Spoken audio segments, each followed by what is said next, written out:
Hey, look at that. Reading Gamer's back. I ain't covering a game, but a manga. This should be neat. Butterfly eats a pie, then it flies in my eye. Let's take a look. Glitter of it. Reading together.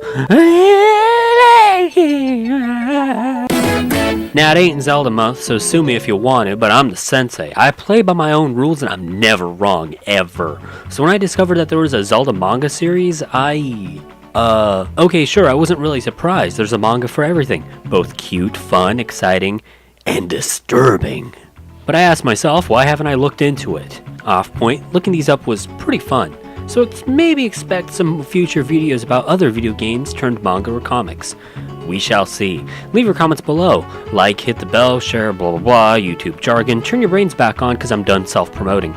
So let's get to it. The Legend of Zelda, the Ocarina of Time manga. There's 2 books in this series, and not to give all the good stuff away, I'll only really be covering the first book, then briefly covering the events of the second book and what I thought of that one as well. It is what it is. So again, leave your hate comments down below. Also, it should be mentioned that there are Ocarina of Time spoilers. Is that still a thing? I'm sure it is for some of you, but it's nearly a 20-year-old game, so get with the program if you're as old as I am. I'm pretty sure you can guess your way through of how the story's gonna go. Triforce, Link, Hyrule, mix in some monsters.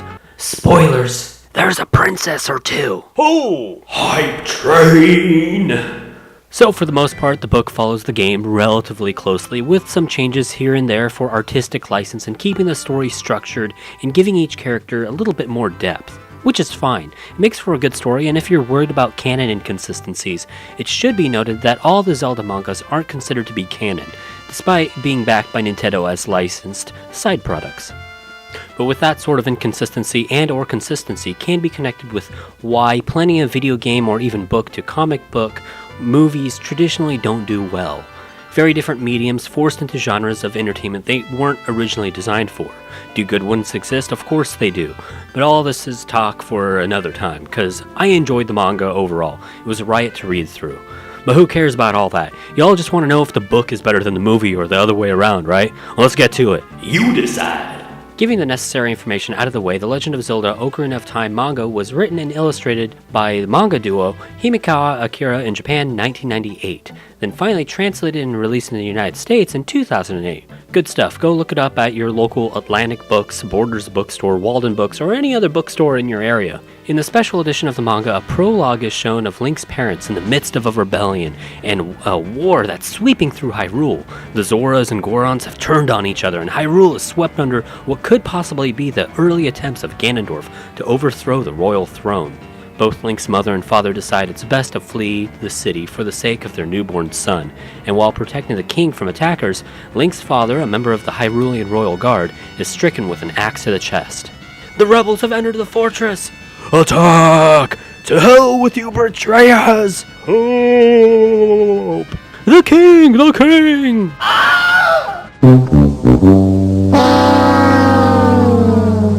Link's mother, wanting to protect her son, flees Castletown towards the forest in search of the Kokiri, who, her deceased husband, had agreed with her would be the safest region of Hyrule, as the Kokiri live in solitary peace from the rest of the outside world. Followed by a swift shadow, Link's mother fears for her life, only to find out it's the owl guy, Kippur Gabora. No, I'm not catching a good guy like a real superhero. The owl, Kippur Gabora, says he's been watching them and can lead them to the Great Deku Tree. At which point the Great Deku Tree tells Link's mother that she cannot survive in the woods, but her son will. That her fate is to become a plant, as is the curse of the Hylian Woods to the southeast. But also that Link will be protected by him, and that he is immune to the curse because he is the chosen hero of time.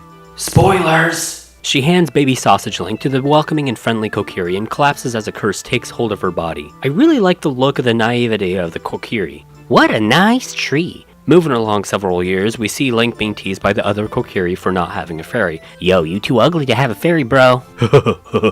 Yeah. Ugly. Oh snap, Link's getting violent. It ain't worth it, Link. You're better than that. You'll get a fairy soon, I know it. I suppose you're right, Gen A. Side note, it should be mentioned that yes, Link talks in this, which isn't itself a bad thing as so much tainted by my past experiences with a talking Link. I just wonder what Ganon's up to. Moving on to the opener of the standard manga, a page before chapter 1, we see a brief scene of Link's mother escaping the war-torn Hyrule, bringing us to the opening image of Link's mother dead in front of the Deku Tree with a baby Frankenlynx in the protection of the Great Deku Tree, who, by the way, looks quite befuddled on what's to come of the hero of time, and how he's going to change diapers without the necessity of arms. Skip ahead several years, we're introduced to the Kokiri and their self-appointed chief, Mido, harassing Beans and Lynx for not having a fairy, which makes him only half a person in his eyes. Which, despite Mido being a bit of a jerk, I really like the depth the manga gave him overall. You'll see where he's coming from later in the story, but let me just say, I'll be honest, Mido's story is heartbreaking at points. The Kokiri are portrayed as essentially just being kids, which really, let's get serial here, because they are. They can be cruel and mean, but deep down inside, they're innocent, naive. They also care about the tribe, the forest, and all life itself.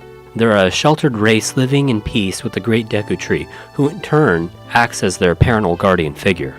Lincoln-Log, who is upset with not understanding why he's the only Kokiri without a fairy counterpart, is then consoled by his good friend Saria, who, if you didn't know, spoilers, is in the game as well. Which then, through some dialogue, we learn that Mido is mean to Blink not because he hates drink, but he can't understand why Saria has stronger affections towards Clink. Saria and Mido know that Stink is special in some sort of way, and in the end, Mido seems to look up to Tink in a way he can't really understand. You'll see what I mean later in the story, so hold tight on that thought. We also learn about Link's wonder and urge to explore the world outside the Kokiri village, the wide world full of wonders he just wants to see for himself someday. Then evil strikes in the night in the ever-staring eye that is the cursed insect Goma. The Great Deku Tree, despite his magical powers, is helpless against Goma and is attacked. And the Deku Tree realizes that he is helpless to protect the Kokiri from the oncoming evil that is readying its grips all over Hyrule. Navi, a lone fairy, is scared from the branches of the Deku Tree and then is instructed by the Deku Tree to bring Link to him, for Link's awakening is about to unfold. Mido, who is planning a prank on Link, backfires and is swept up into helping the Great Deku Tree. Mido and Link soon realize that something in the forest is terribly wrong, and they must find out what the matter is. Continuing into Chapter 2, Link, Navi, and Mido meet with the Great Deku Tree in Withering Blights. Saria and the rest of the Kokiri, who woke up from the commotion, meets with Mido and Link, only to find out that the Great Deku Tree is being eaten alive by the parasitic demon Goma, who's asking for some sort of stone. Spoilers! Link gathers his courage and proclaims that he'll defeat Goma with a slingshot. Mido, jealous of Saria's worry for Link's safety, joins Link with a Kokiri sword as not to be shown up by Link. Link and Mido are ambushed by Goma in a battle for the Deku Tree. Mido, as we soon see is quite helpless in a true fight, is saved by Link, but in turn saves Link by distracting Goma. Navi, be all like, Hey, listen! shows that Goma's weak point is its eye, and with the last few shots and the sword held by Mido, Goma is defeated, burning to ashes, showing her true form. Mido and Link come out of the Deku Tree rejoicing, only to be welcomed by a solemn silence. In his last words, the Deku Tree explains Goma's purpose, that an evil power is rising from the sands of the desert, explaining the Triforce, the Desert King's intentions, and that he is the chosen hero, and must leave the forest to grow. The Great Deku Tree instructs Navi to guide Link in his travels, and Link will need to make a special shield from his remains and transport the Kokiri's sacred emerald to the Princess of Hyrule, away from the evil king of the desert. Then the Great Deku Tree dies, leaving Link to go to save Hyrule from destruction. About to leave the village, we then see Mido's true colors. Mido exclaims that if he leaves the forest, he'll die, since Kokiri aren't allowed to leave the forest. And even though Link took the sword to carve out the Deku Shield, Mido forces him to keep the sword. Leaving his life behind, Link runs from the village. But just before leaving the Kokiri forest, he's met with one final goodbye from his friend Saria, who gives him her Ocarina as a farewell gift to always remember the forest. And once out of the forest is followed by Kaepora Gabora, just like his mother, to be watched over on his travels. Thus, bringing us into Chapter 3. Which at this point, I'm not going to cover so much on detail about the story, but briefly summarize the events that follow. You should read it yourself. Now, since the last two chapters were pretty heavy-hearted, it only makes sense that there would be a bit of a more comedic break. Link, who's lived as a Kokiri his entire life, is introduced to the city life of Hyrule's castle town, and many antics ensue, including being introduced to a young girl who asks to play with him all day and trade that she would introduce him to Princess Zelda. It was also around this point that, despite enjoying the manga, couldn't help but add Link's voice from the cartoon and CDI games in my imagination. Hey, but she said she let us meet the Princess Zelda. And she's cute too. Wowzers. Wow. What are all those heads? I wonder what kind of person Princess Zelda is. Is she beautiful?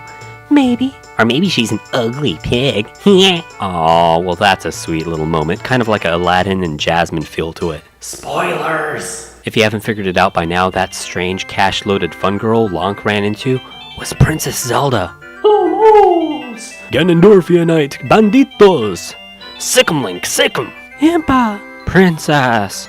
What's this? She left her shoe. Must be close to midnight. So Link and Navi decide to head to the castle to return the Ocarina and talk to Zelda about his quest. Which, by the way, as a kid, I always liked this sequence in the game. Despite not being excellent at stealth games in general, this part was a nice introduction to the type of gameplay I never really dipped my feet into prior. Here we also see the King of Hyrule dismiss Zelda's precognitive prophet dreams as nonsense. This is an era of peace. Ah, snap. Nostalgia bomb. It's like that one part of that one game that some people have played but everyone talks about like they have played. J.K. Lamau is good stuff.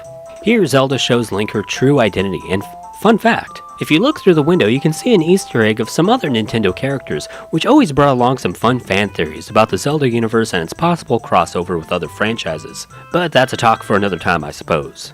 Either way, Ganondorf steps in unannounced and asks to see the treasure of the royal family, the Ocarina of Time. To which Zelda denies its existence, and once Ganondorf walks away, explains to Link Ganondorf's true intentions, and that she had dreams of what would come if he were able to take the Triforce for his own. At which point Link believes Zelda and sets his mind on finding the other two spiritual stones, the Goron Ruby and the Zora Sapphire.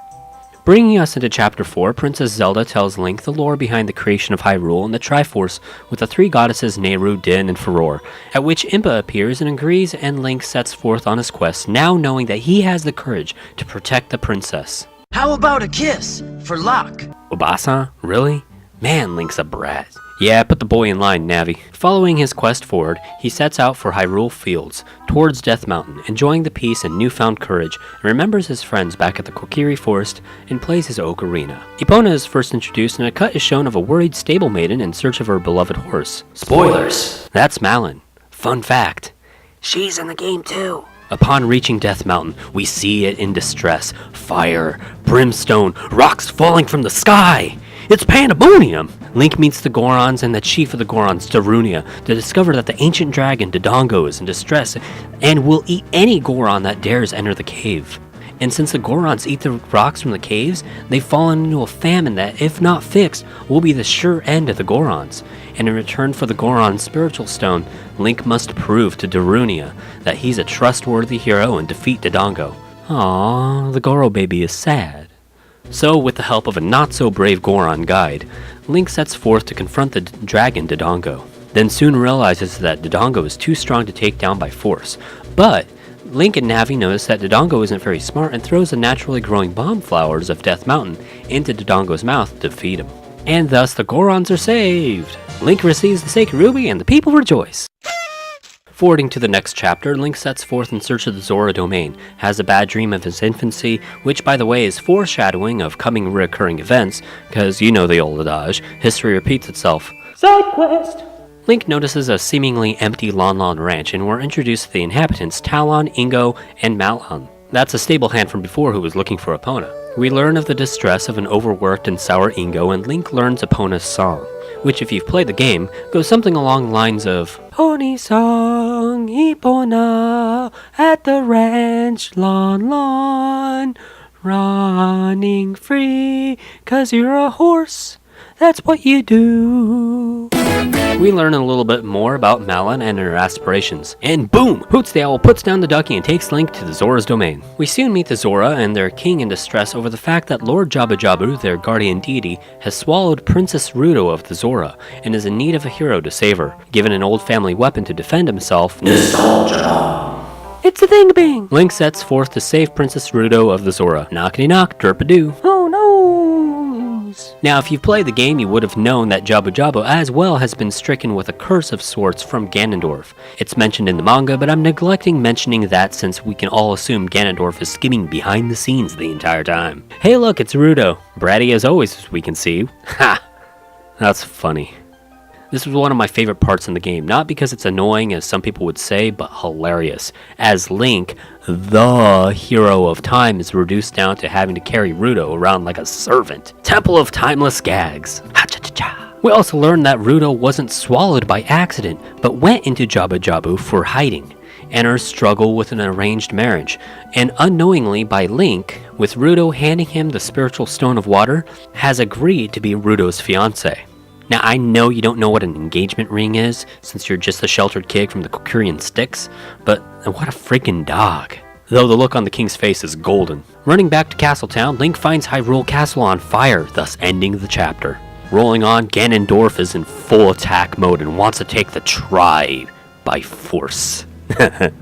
Man, this scene is intense. Hyrule Castle on fire, dead Hyrulean soldiers on the steps, Link overwhelmed by the battle, searching for Zelda who he promised to help. There's blood.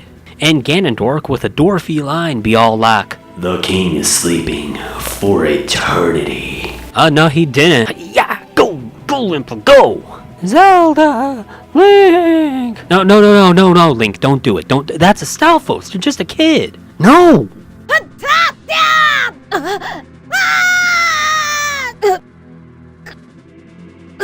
With Impa retreating with Zelda to safety, Link is left in the chaos of Ganondorf's coup d'etat, and in one last-ditch effort, Zelda throws Link the Ocarina of Time.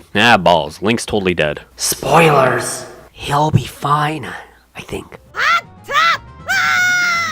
Kudos to Link, kid don't give up.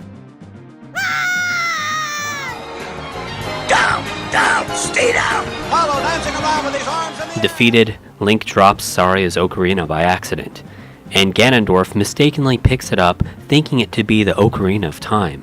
And in a sad realization that he's just too small to take on Ganondorf as a kid, he follows through with the plan and heads for the Temple of Time and finds the Master Sword. And in the blink of an eye, Link takes hold of the Master Sword and with its magic is sealed for 7 years, just old enough to wield the sword and take on Ganondorf as an adult. Or at least a teen, really, because Kid Link's gotta be like 7, right? Which makes him 14, maybe 16 at most, but whatever. I ain't questioning the story or anything, but maybe waiting an extra 2 or 3 years would have caused a calamity. Okay, I'm done. I'll show myself how, because that theory don't really hold up. Carrying on, Link, who's now an adult, is caught up with what had gone down in the time that he's been gone by Sage Ra, and is now instructed to go free the other sages at the 5 temples across Hyrule. Also tells Link the story with his mother in the Deku Tree, and that he's not a Kokiri at all, but of Hylian blood, but also the hero of time, ending the chapter and bringing us into the adult Link chapters. 7 years have passed, and Link is greeted with a ruined Hyrule. Alone, and which I can guess to be one of the last Hyrulean soldiers left still trying to defend Hyrule, is in the midst of losing a fight against a few Stalfos. Now then, hurry and go to hell. Ah, snap. The only one here that are going to hell are you. Link comes to grips with the reality of the situation, the heaviness of what he's faced against in this new, post-apocalyptic Orpheanistical Hyrule. Yeah, that's totally a word, look it up. Things go full circle when the Stalfos realizes that the hero of time is none other than that same kid that he had met 7 years prior, and he probably just should have killed him then. Lack of foresight, that is passable because he's a bit of a bonehead. The dying Hylian guard tells Link of what happened to Zelda, how Impa took Zelda away from the attack, and how Ganondorf is now looking for the Ocarina of Time and built a new fortress over the ruins of the old Hyrule Castle. Having a couple moments of collected thoughts, Link sees Ganondorf's new fortress for his own eyes. A Poe be all lack. Hyrule Castle is no more. You don't stand up. Link be all lack, no! But soon realizes that he doesn't fully know how to wield the hero's sword, and has to train before he faces off with Ganondorf.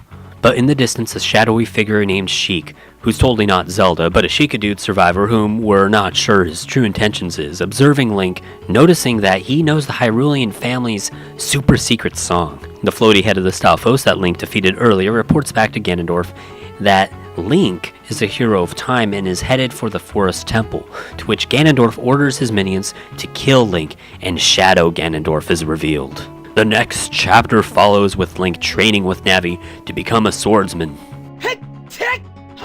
Navi showing her true colors of being an annoying meme that would last for generations, helping Link train, was pretty funny though. Nostalgia bomb! He did the spinning thing. Hey, listen. Use the sword properly, Link. No problem. I've got an unbeatable technique. What do you think of my destructive power? If you keep cutting down all of Hyrule's grass like that, the bugs will get mad. Link, raised as a Kokiri, soon realizes that something terribly wrong is afoot in the forest. That the Kokiri village is either abandoned or everyone is in hiding. Or dead.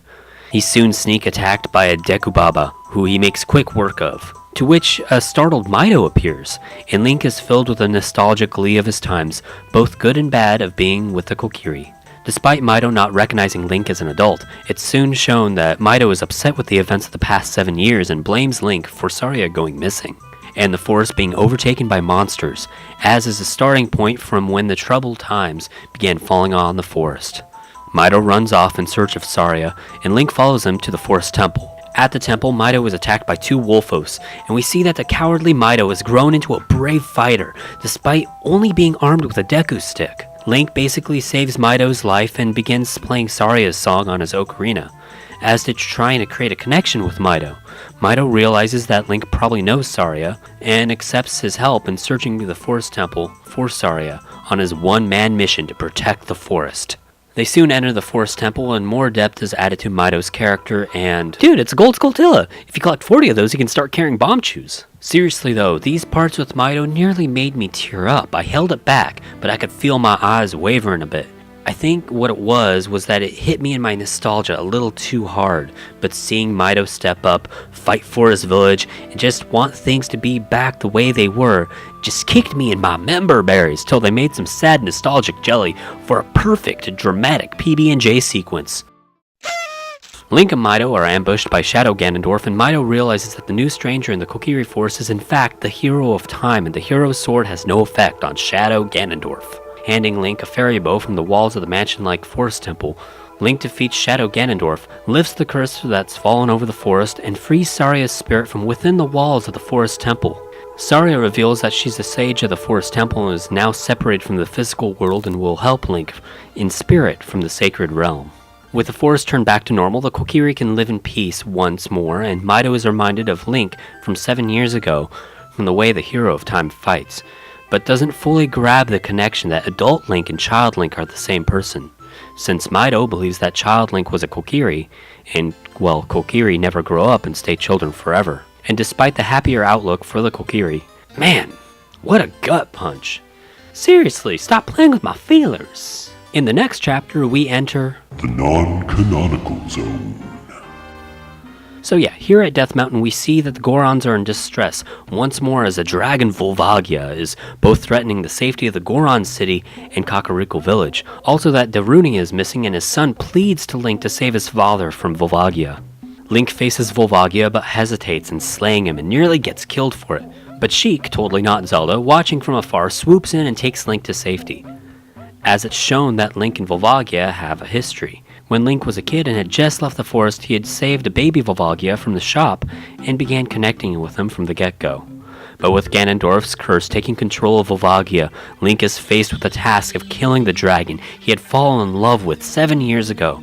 With the curse lifting from Volvagia in his dying breath, Link is filled with a determined vengeance that he will never forgive Ganondorf for the corruption that he's caused all throughout Hyrule. And then... I'm sorry, y'all. Call me a sap, but gut punches, man. First Mido and Saria, a cute little dragon baby. It's like putting down a puppy. I feel you, Link. I feel you. I think I'm good. I'm forcing myself to think of Dr. Mario. That's my happy place. In the final chapter of Book 1, we see Link walking from the trails of Goron City and is attacked by Impa, who's now the protector of Kakariko Village, one of the last beacons of peace in Hyrule. Taking a break from the madness with some much-needed victuals, Link is reunited with Epona, and Impa updates Link with what she knows on the news of Princess Zelda, then proceeds to train Link in better swordplay. Now, unfortunately, we don't get to see the craziness that's going all down in that scary well from the ring, but Shadow Link does make an appearance and challenges Link in his toughest battle as of yet. Link defeats Shadow Link, and with the training that Impa had given and reuniting with Epona, Link's spirits are lifted with a new optimism to venture on to the remaining cursed temples. To be continued?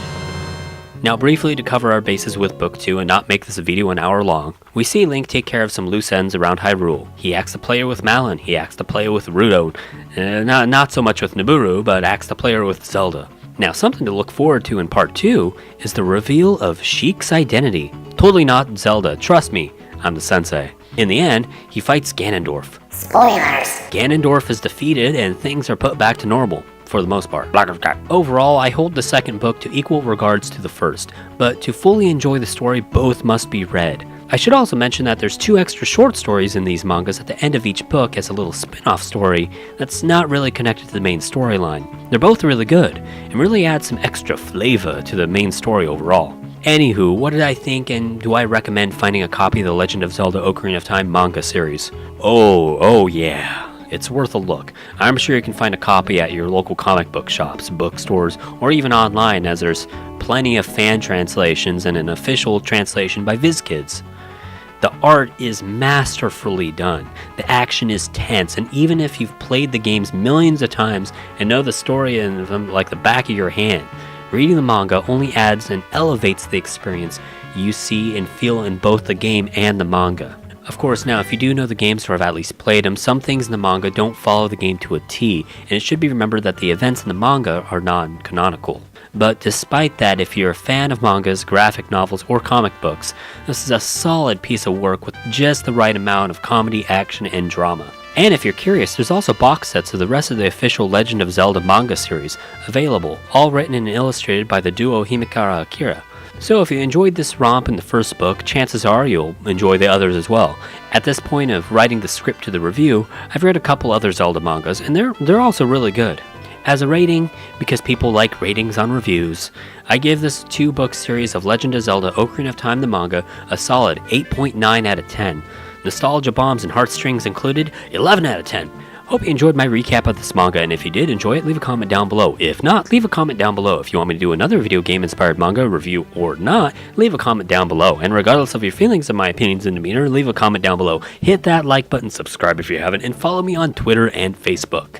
And until next time, Setsupong signing out.